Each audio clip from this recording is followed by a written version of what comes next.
नमस्कार, मैं मंजू मीणा गांधी स्कूल से कक्षा 11 साइंस की विद्यार्थी हूँ। मेरे साथ आज मेरी सहेली प्रीति यादव, तनिषा मीणा, आंचल जहांगीर। आज हम आपके साथ राष्ट्र के सबसे जरूरी मुद्दे पर चर्चा करने आए हैं। उस मुद्दे पर चर्चा करने आए हैं जो आज प्रिंट मीडिया से लेकर सोशल मीडिया तक की सुर्खियों में है। लव जिहाद। क्या है लव जिहाद? ये शब्द अनेक सी बहनों को नहीं पता। लव जिहाद षड्यंत्र है। हिंदू बहनों को, हमारी संस्कृति को, हमारे संस्कारों को मिटाने की लव जिहाद एक सोची समझी चाल है, हमारे संस्कारों को दूषित करने की। पर हम भी भारत की सजग बेटी है। हम ऐसा हरगिज़ नहीं होने नहीं देंगे। हम रक्षा करेंगे हमारे राष्ट्र की, हम रक्षा करेंगे हमारी संस्कृति की, हम रक्षा करेंगे हमारे संस्कार की। लव जिहाद क्या है? लव जिहाद कोई नई बात नहीं है। हमारे देश में कई वर्षों से चलता आ रहा है। बस कई घटनाएं हमारे सामने आ जाती हैं और कई काल के प्रवाह में दबी की दबी रह जाती हैं। जैसे कि अभी हमारे सामने श्रद्धा वाकर और आफ्ताब की कहानी आई है। श्रद्धा वाकर मुंबई में एक मलाड में नामक जगह पर एक कॉल सेंटर में काम करती थी। उसकी आफ्ताब से दोस्ती सोशल मीडिया के द्वारा हुई थी। वह उन दोनों की दोस्ती एक बेइंतहा प्यार में बदल गई और वो दो एक दूसरे से प्यार करने लगे। फिर श्रद्धा ने अपने माता पिता को यह बताया तो उसके पापा को यह बिल्कुल पसंद नहीं आया और उसके पापा ने उसे नापसंद करके उसे मना कर दिया। तो श्रद्धा ने पूछा, पापा क्यों आफ्ताब आपको पसंद नहीं है? फिर श्रद्धा ने उसके पापा ने बताया कि यह मुस्लिम धर्म का लड़का है जो कि मुझे बिल्कुल भी पसंद नहीं है। श्रद्धा को यह पसंद नहीं आया और वह अपने पापा से कहने लगी कि मुझे भूल जाओ, आपकी कोई बेटी भी थी। श्रद्धा ने ऐसे कहकर मैं आफ्ताब संग दिल्ली आ गई और वहाँ उसके साथ 2 साल तक लिविंग रिलेशनशिप में रहने लगी। और फिर वह आफ्ताब संग रहने के बाद कुछ दिनों बाद वह आफ्ताब से बोली कि मैं तुमसे शादी करना चाहती हूँ, तुम्हारी धर्मपत्नी बन के रहना चाहती हूँ। फिर आफ्ताब को गुस्सा आया और आफ्ताब ने उसके साथ झगड़ा कर उसका गला घोंटकर उसे मार डाला।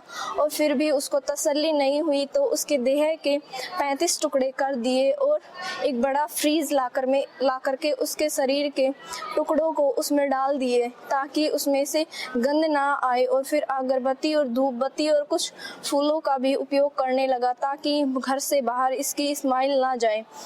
और फिर वह रात को ठीक 2 बजे 2 शव के टुकड़े ले जाकर उन्हें माहौली के घने जंगल में फेंकने लगा ताकि किसी को पता नहीं चले।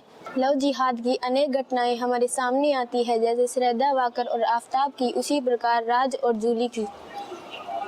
देश की राजधानी में आफ्ताब द्वारा श्रद्धा वाकर के 35 टुकड़े किए जाने का मामला देश में पकड़ा ही कि बिहार के कटिहार में एक ऐसा ही मामले सामने आया है। कटिहार में पुलिस के पास अपने साथ प्यार के नाम पर धोखे की खेल की कहानी को लेकर जूली नाम की लड़की पहुंची। जूली की माने तो फेसबुक के माध्यम से उसकी एक लड़के से दोस्ती हुई।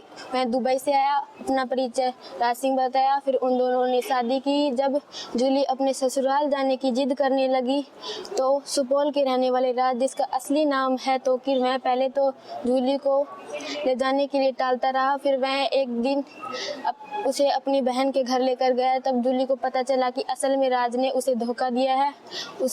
उसने उसे हिंदू होने का परिचय दिया, असल में वह एक मुसलमान था। इतना ही नहीं, राज ने और उसके परिवार ने उस पर मुसलमान बनने का दाव डाला और उसे गौ मांस खिलाने का प्रयत्न किया। जूली की माने तो वह अलग से खाना बनाकर खाती थी। फिर तोकीर दुबई चला गया। वह दुबई से फ़ोन करके जूली को धमकियाँ देता था कि तुम मुसलमान धर्म को कबूल लो और चुपचाप घर पर ही बैठी रहो, नहीं तो तुम्हारे पूरे परिवार को जान से मारने की धमकी दी। जूली के अधिवक्ता राजीव कर ने यह बताया है कि सीमांचल के इलाके में यह कोई नई घटना नहीं है। लव जिहाद यहाँ एक रैकेट के रूप में संचालित हो रहा है। यह एक विदेशी फंडिंग भी है। अगर पुलिस ऐसे मामलों को गंभीरता से नहीं लेगी तो लव जिहाद और भी ज़्यादा बढ़ सकता है। बहको मत ना बेटियों, कुल को समझो खास, 35 टुकड़ों में कटा श्रद्धा का विश्वास। भरोसा मत ना कीजिए, सब पर आके मीज, स्वर्ण मर्ग के भेष में आ सकता है मारिच।